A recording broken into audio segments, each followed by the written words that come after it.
everyone! Welcome back to my channel. Good morning! Ayan. Happy Sunday. Good vibes lang. Sa episode na ito, may hindi po tayo nagra-rides. Dito po muna tayo magpaaraw ng ating malawak na likod. Malawak na likod. Sa tabi ng ilog.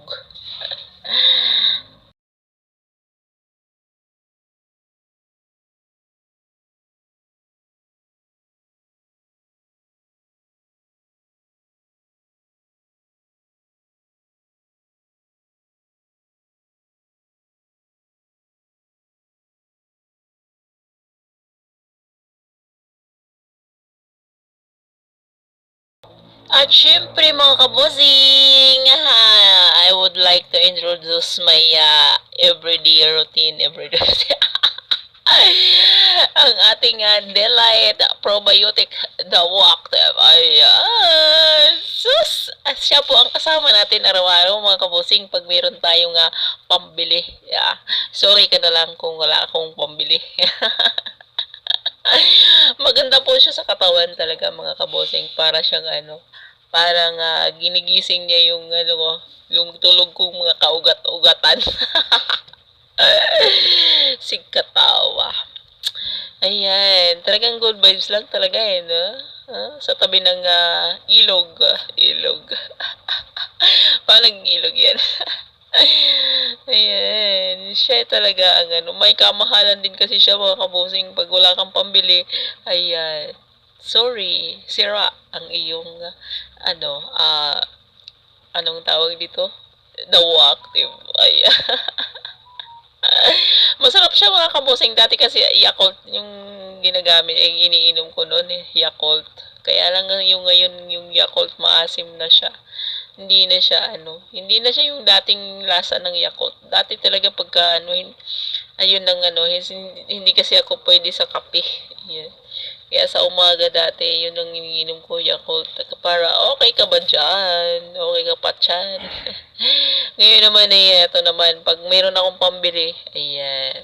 Pag wala, di wala. So, good vibes lang. Samahan niyo po ako hanggang sa matapos ito. At, tinan niyo po sila. Diba? Ang sweet nilang mag-asawa, no? Sana all. Nangingialaw sa nag-i-exercise. Araw-araw yan sila nandyan.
So, ayan mga kabosing, thank you very much for watching my videos today. Ayan po, i-share ko lang po kung saan ako tumatambay pagka ako ay mag-exercise at magpapawis. Ayan. Happy Sunday everyone! Salamat po sa inyong patuloy na pagsuporta sa ating channel. Thank you very much po. Bye-bye. See you on my next episode. God bless us all. Goodbye.